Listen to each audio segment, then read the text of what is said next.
여러분 안녕하세요. 중졸검정고시 국어의 조성훈 선생입니다. 자, 지금부터는 이제 모의고사 문제를 풀어보실 건데요. 이번 모의고사는 총 7회로 구성되어 있습니다. 그래서 각각 회에 실전 문제와 똑같이 25문제가 나오고, 그 다음에 말하기, 문법, 그 다음에 읽기, 문학까지 실전 문제와 똑같이 구성이 되어 있습니다. 자, 그리고 이 지문 내용은 다 새롭게 개편된 교과서 내용이니까 그걸 염두에 두시고, 자, 하나하나 같이 풀어보시기 바랍니다. 자, 제1회 1번입니다. 1번은 말하기 문제입니다. 자, 그래서 문제를 보니까 다음 상황에 어울리는 공감하며 말하기로 가장 적절한 것은 이렇게 나왔습니다. 공감하며 말한다는 것은 그 상대방의 말하는 사람, 말하기에 앞서서 그 상대방의 처지나 그 다음에 상황을 갖다가 이해한 다음에 거기에 맞춰서 말을 해야 되죠. 자, 그래서 상황을 보니까 지갑을 잃어버려서 울고 있습니다, 친구가. 그러면 친구한테 어떻게 됩니까? 위로하는 말하기, 그 다음에 달래는 말하기를 해야 되죠. 그죠? 자, 그래서 1번. 넌 왜 그렇게 조심성이 없니? 자, 이거는 달래는 말하기입니까? 아니죠. 나무라는 말하기죠. 중요한 물건은 잘 간수해야지. 어떻게 할 거니? 자, 이것도 마찬가지죠. 그죠? 답은 3번입니다. 찾으면 되니까 나랑 같이 천천히 주위를 찾아보자. 자, 이거는 친구를 위로하면서 그 다음에 해결 방안도 같이 모색하고 있는 겁니다. 그래서 답은 3번. 4번에 넌 정말 한심한 애야. 중요한 지갑을 잃어버리다니. 자, 이거는 친구를 갖다가 나무라는 말하기입니다. 그래서 오히려 관계가 더 안 좋아질 수 있습니다. 그래서 답은 3번입니다. 자, 그 다음에 2번. 다음에서 설명하는 의문 변동에 해당하지 않는 것은 이렇게 나왔습니다. 그래서 두 의문이 만나서 한 의문이 아예 사라져서 소리나지 않는 것을 의문 탈락이라고 한다. 이렇게 나왔죠. 자, 의문 탈락은 자, 대표적인 게 리을 탈락이 있습니다. 리을 탈락은 어떤 거냐? 자, 소나무 같은 경우 원래 솔 플러스 나무죠. 솔나무인데 자, 발음하기 힘들어서 소나무로 바뀌었습니다. 그래서 리을이 탈락한 거죠. 아드님도 마찬가지입니다. 아들 플러스 님입니다. 아들님인데 자, 발음하기 힘들다 그래서 아드님으로 바뀌었습니다. 국물은 소리 나는 대로 써봅시다. 어떻게 됩니까? 이거는 국물이 되죠. 그죠? 그래서 이 국물이 국물로 발음되는 것은 음은 탈락이 아니라 자, 이거는 자음 동화에 해당합니다. 그 중에서도 뭐에 해당합니까? 비음어에 해당합니다. 자, 비음은 니은, 미음, 이음을 비음이라고 그러죠. 그죠? 그래서 비음이 아닌 기억이 비음, 미음을 만나서 비음인 이음으로 바뀌었기 때문에 자음동화.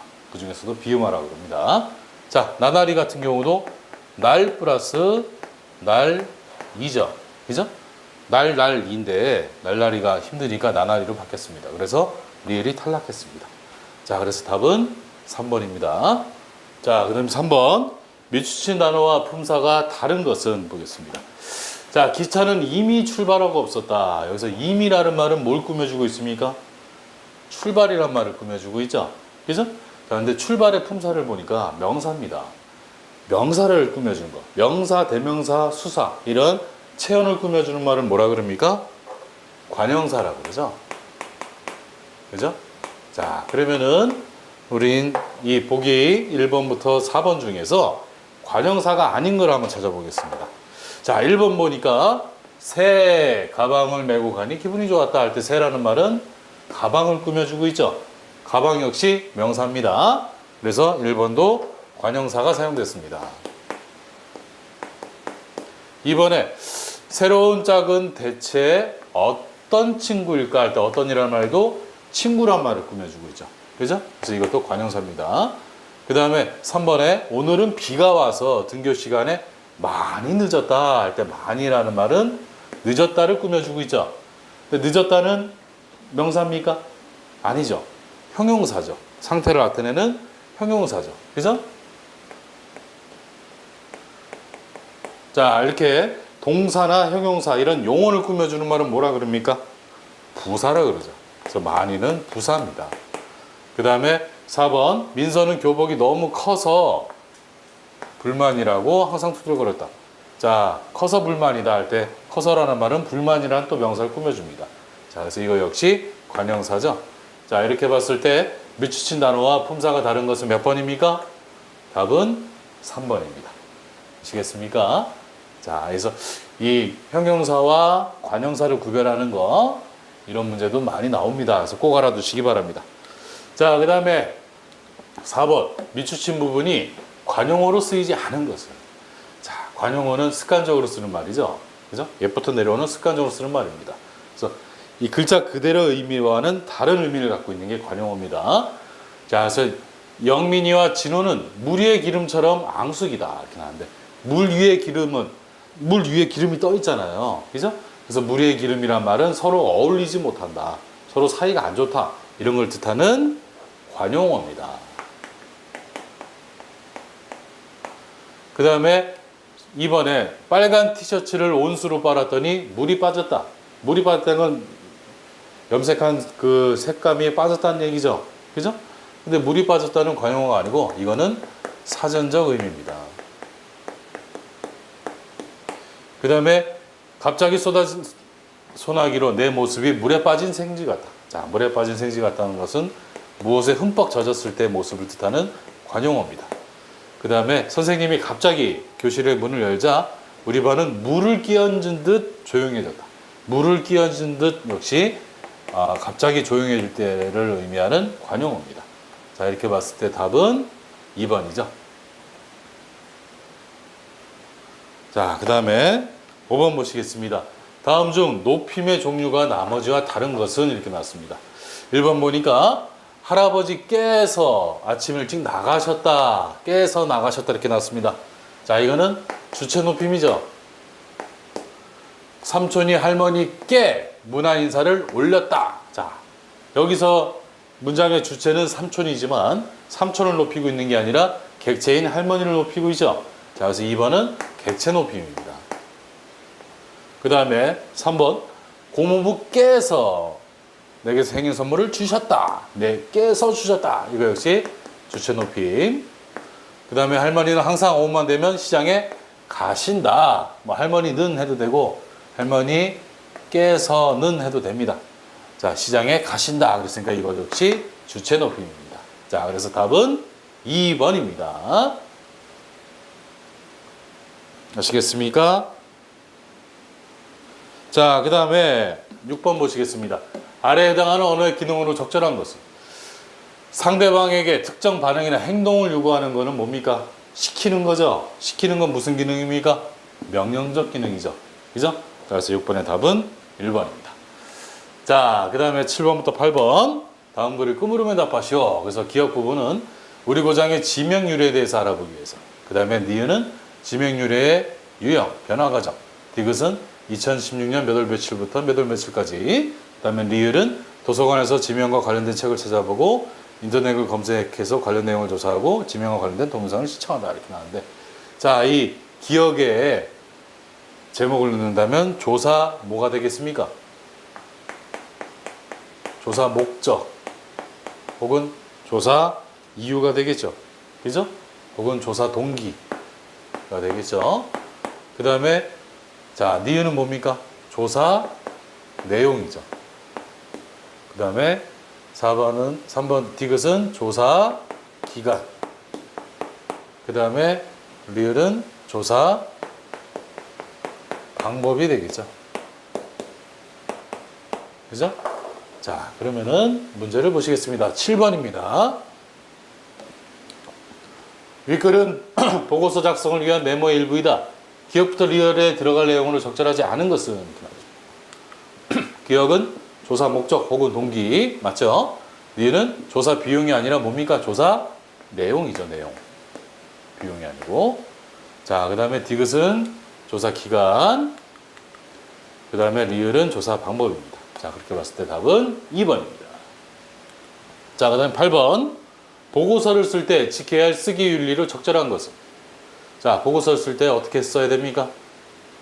반드시 정확한 근거가 있는 내용을 써야 되죠. 그죠? 자기가 막 마음대로 추측해서 이렇게 쓰면 안 됩니다. 그래서 정확한 근거가 있는 내용을 쓴다. 독자의 흥미를 끌 수 있도록 재미있게 쓰는 것. 자, 소설이나 이런 건 이게 가능하지만 보고서가 재밌으러 쓰는 글은 아니죠. 그죠? 자, 그 다음에 인터넷에서 찾은 자료의 출처는 밝혀야 됩니다. 아니면은 안 됩니다. 저작권에 문제가 생깁니다. 그 다음에 보고서 용지는 보이는 이가 화려하다고 느낄 만큼 다양한 색상을 사용한다고 그랬는데, 자, 보고서 용지 자체가 그렇게 중요한 건 아닙니다.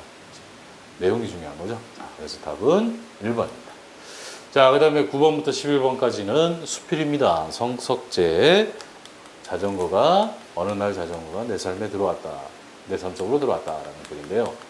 자, 그래서 이 학교가 멀리 있는 데를 배정받아 가지고 자전거가 없이는 다닐 수가 없습니다. 통학을 할 수가 없습니다. 근데 그 전까지는 자전거를 못 탔었습니다. 그래서 어떻게 타나 하다가 실제로 부딪혀 가지고 여러 번 넘어져 가면서 자전거를 계속 대하다 보니까 자기 돈 버는 사이에 자전거를 갖다가 탈 수 있게 되죠. 그죠? 자, 그래서 그런 내용이 나온 게 바로 이 수필입니다. 자, 그럼 보겠습니다. 9번. 이 글의 특성으로 거리가 먼 것은 이렇게 나왔습니다. 글의 종류가 뭡니까? 수필이죠. 그죠? 자, 그래서 일정한 형식에 얽매이지 않는 글이죠. 그 다음에 문체 등에서 글쓴이의 개성이 잘 드러납니다. 그리고 일상생활에서 보고 듣고 느낀 모든 것이 소재가 될 수 있습니다. 하지만 글 속에 등장하는 나는 글쓴이의 상상을 통해서 만들어진 분신이 아니고 글 속에 등장하는 나는 글쓴이 자신이죠. 그죠? 자, 그래서 답은 4번입니다. 자, 그 다음에 10번. 이 글의 글쓴이가 깨달은 점으로 보기 어려운 것은 노력하면 안 되는 일이었다. 모든 일엔 최선을 다해야 된다. 일을 시작한 다음에는 멈춰서는 안 된다. 이건 다 글쓴이가 자전거를 타는 과정에서 깨달은 겁니다. 하지만 어떤 일이든지 자신이 잘할 수 있는 것만 해야 된다. 이렇게 얘기하지는 않았습니다. 그래서 답은 4번. 자, 그 다음에 가부터 라에 나타난 나의 심리 및 태도 변화로 적절한 것은 이렇게 나왔습니다. 자, 처음에는 자전거를 탈 수 있을까 해가지고 이 가 부분에서는 내 몸이 그걸 건드낼 수 있을지, 마음이 창피함을 견딜 수 있을지 의문스럽다. 이렇게 얘기했으니까 가에서는 뭡니까? 걱정을 하고 있죠. 그죠? 그 다음에 나에서는 자, 오전에 자전거를 끌고 사람이 없는 운동장에 갔습니다. 자, 그런데 자전거 바퀴가 2번 굴르기 전에도 자기 넘어졌습니다. 그런 시행착오가 여러 번 반복이 됐습니다. 그래서 멍들고 피부가 벗겨지고 그랬습니다. 그래서 막막했습니다. 그죠? 자, 그래서 나에서는 막막함이 나타납니다. 그리고 가에서는 어떻습니까? 자, 동네로 오는 길에 50m 되는 오르막이 있습니다.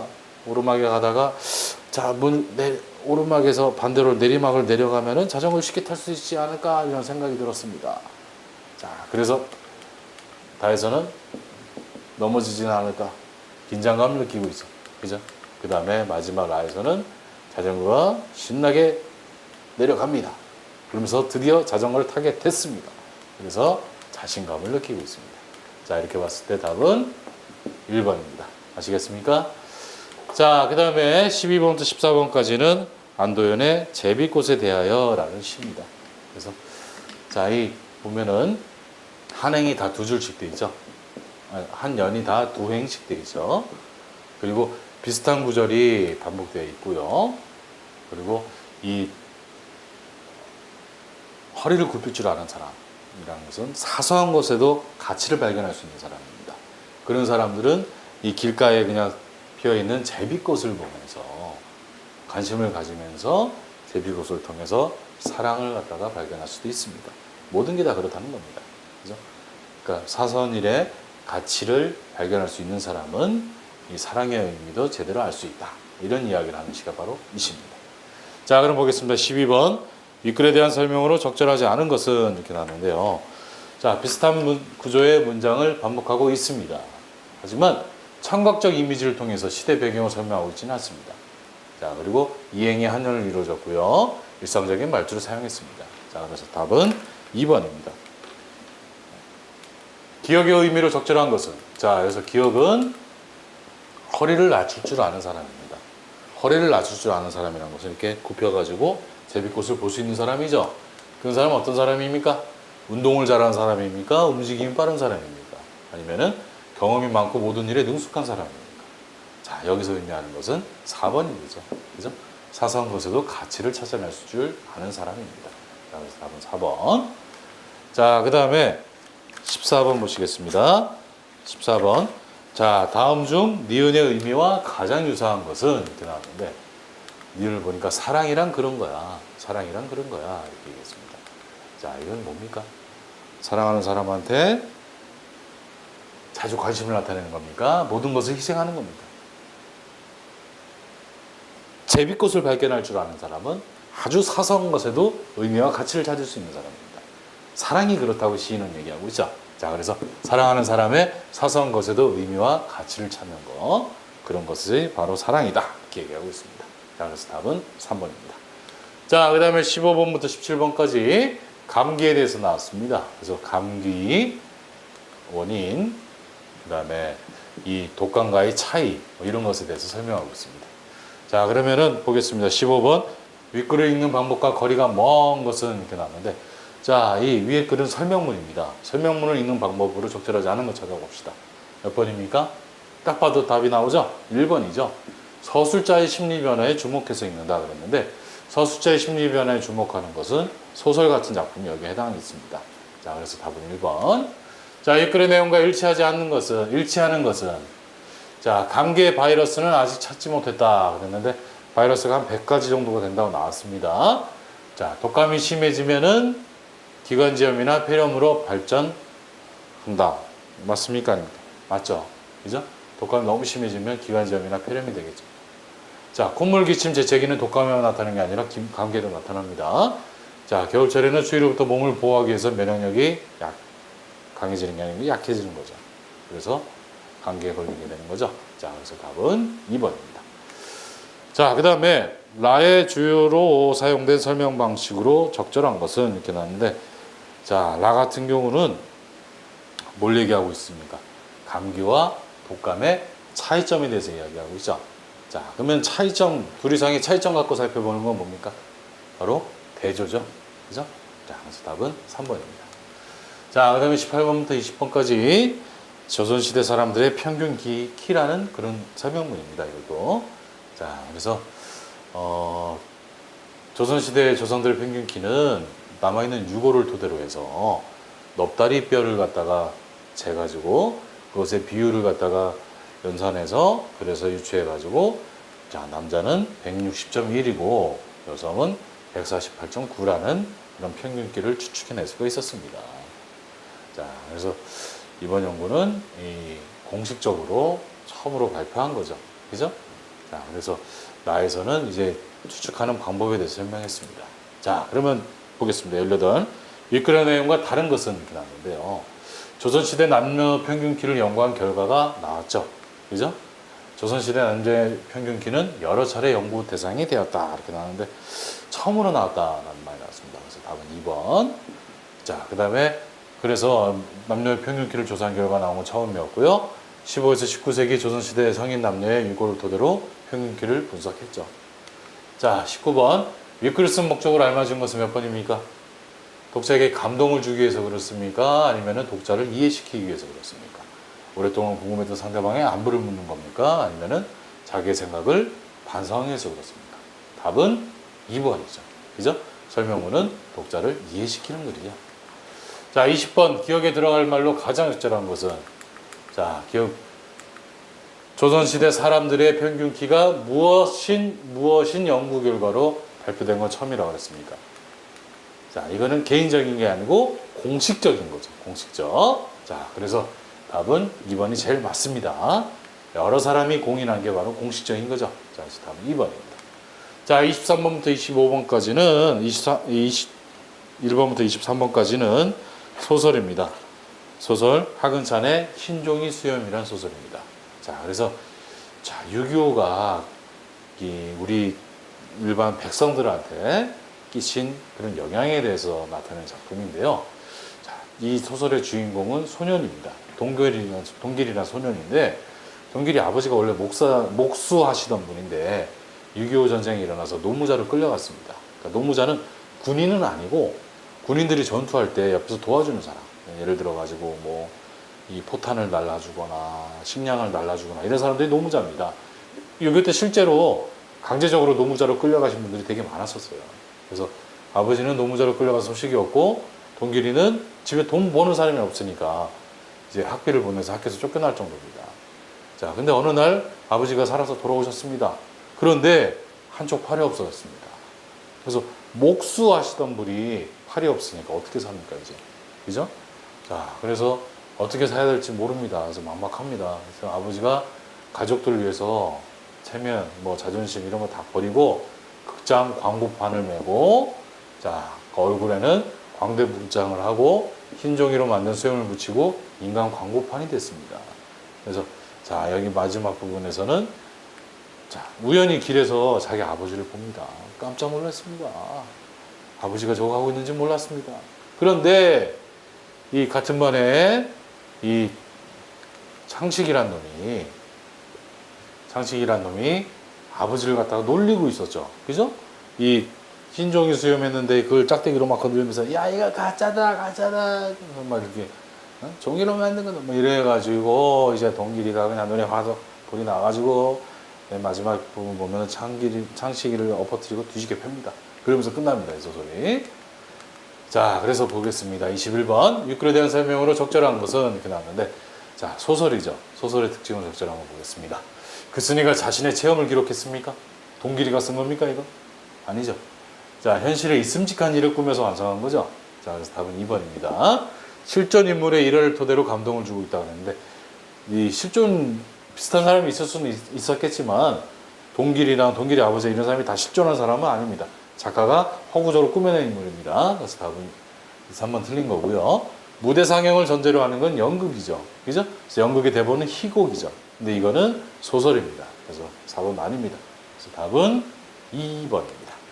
자, 윗글의 시점에 대한 설명을 알맞는 것은 이렇게 나오는데, 자, 이 소설의 시점은 전지적 작가 시점입니다. 무엇을 통해서 알 수 있냐면은, 자, 여기 보면은 이 심정, 자, 행동과 심정. 그래서 동길이는 가슴속에 불이 확 붙는 것 같았다. 순간 동길이의 눈은 매섭게 빛났다. 뭐 이렇게 나왔는데, 자, 이 서술자가 주인공의 등장인물의 심정까지 다 알 수 있죠. 심리까지 다 알 수 있죠. 이거는 전지적 작가 시점만 가능한 겁니다. 자, 이렇게 봤을 때 1번부터 4번 중에서 전지적 작가 시점에 관한 것을 찾아보겠습니다. 작품 밖의 서술자가 사건을 객관적으로 관찰해서 전달한다. 이거는 3인칭 관찰자 시점이죠. 서술자는 작품 속의 등장인물이지만 주인공의 주변입니다. 이거는 1인칭 관찰자 시점입니다. 작품 밖의 서술자가 인물의 심리, 사건 등을 모두 전달한다. 이게 바로 전지적 작가 시점이죠. 그죠?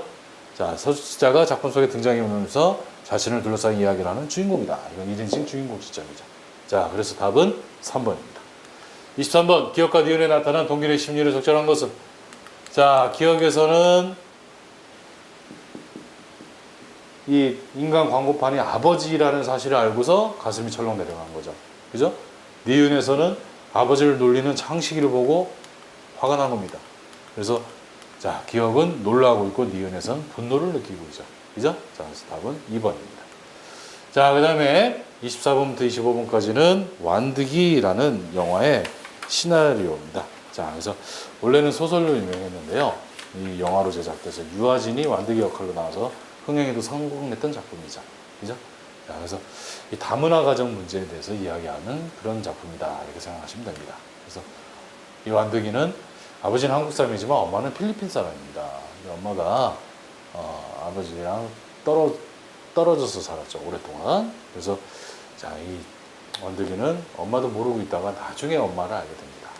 자, 그래서 이 마지막 부분은 이제 엄마와 다시 재회해가지고 엄마가 안아주는 부분인데, 엄마가 말도 오랜만에 만난 자식한테 존댓말하고 있어요. 그래서 완득이 엄마가 완득이한테 한번 안아보자 이렇게 얘기하고 있죠. 자, 그래서 완득이가 다음부터는 존댓말 하지 마라 이렇게 얘기하고 있습니다. 자, 24번 육글에 대한 설명으로 적절한 것은 몇 번입니까? 자, 영화 시나리오입니다. 영화 시나리오는 촬영을 위한 특수 용어가 사용되죠. 그죠? 씬 넘버 뭐 이런, 그 다음에 뭐 인서트, 페이드 인, 페이드 아웃, 오버랩, 클로즈업, 이런 촬영을 위한 특수한 용어가 사용되는 게 바로 시나리오의 가장 큰 특징입니다. 자, 기억을 연출할 때 연출자의 지시사항으로 적절하지 않은 것은? 기억을 보니까요, 부탁이 있는데 한번 안아보고 싶어요. 자, 원득이 엄마가 원득이한테 하는 말입니다. 자, 이때 어떻게 연기하라고 얘기해야 될까요? 떨리는 음성으로 애틋한 마음을 표현하세요. 이렇게 얘기할 수 있겠죠? 내키지 않는 듯한 표정으로 담담하게 말하세요. 원득이 엄마가 개먹는가? 이건 아니죠. 자, 그래서 답은 2번입니다. 그동안 아들을 절실히 그리워한 듯한 표정을 지으세요. 카메라는 아들을 쳐다보고 보는 눈에 눈물이 고인 것을 잘 찍어주세요. 이건 다 이렇게 얘기할 수 있습니다. 자, 그래서 답은 몇 번입니까? 답은 2번입니다. 자, 여기까지 1회 설명을 마치겠습니다. 수고하셨습니다.